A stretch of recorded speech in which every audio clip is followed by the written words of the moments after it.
educational project on American Horror Story 1984. I was really excited to break down this season of the show.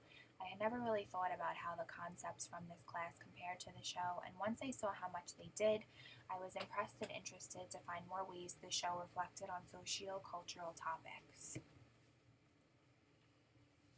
The show aired on the FX network in September 2019. It takes place in California, and the main location of this season takes place at Camp Redwood and is set in the 80s. And some later episodes show a lot of scenes from LA.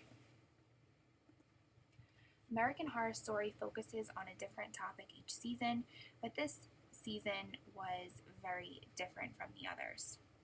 We learned about culture in Chapter 1.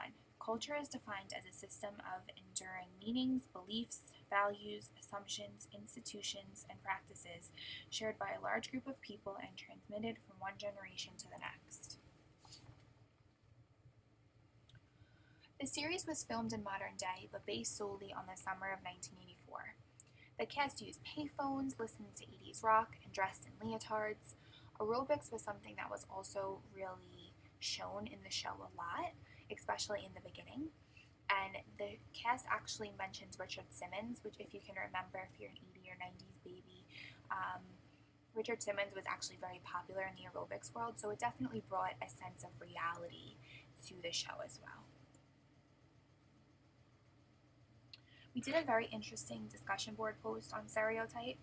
Stereotype is a belief or association that links a whole group of people with certain traits or characteristics.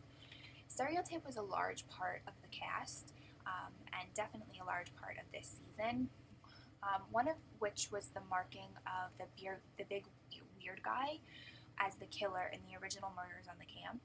The season flashed back several times to the large loner kid who would be later known as Mr. Jingles. He was put in a mental institution for years after a murder was pinned on him.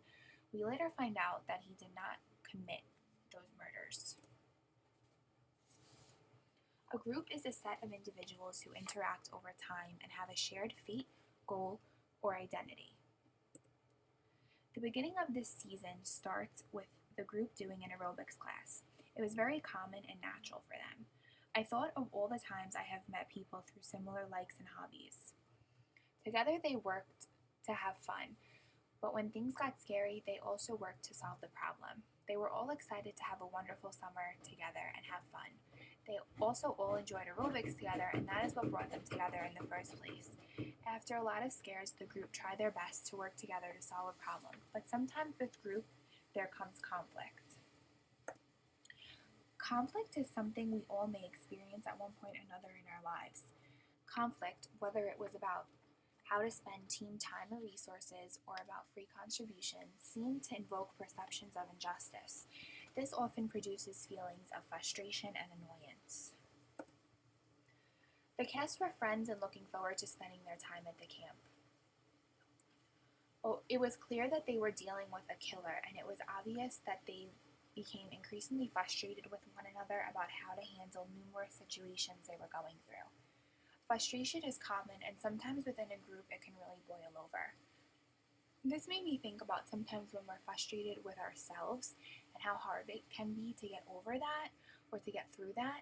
So when you add a whole bunch of different people with different personality traits and attitudes, it can really lead to something a little bit more detrimental. We all want to be cohesive within the groups we are a part of, whether it be with our friends, peers, or colleagues. Group cohesiveness is the extent that forces push group members together through feelings of intimacy, unity, and commitment to group goals. Group conflict is a major issue. Some may say it is an issue because of the many opinions or values individuals have that cannot be interpreted accurately in a group setting, while science proves something else. It is deeply embedded in human nature for individuals to form tribal groups, yet such social formations may lead to both cooperation and conflict. I want to thank you all for a wonderful semester. I hope that I can bring all of these concepts and themes that we have learned into my future schooling and my future profession. Thank you all so much, and have a wonderful holiday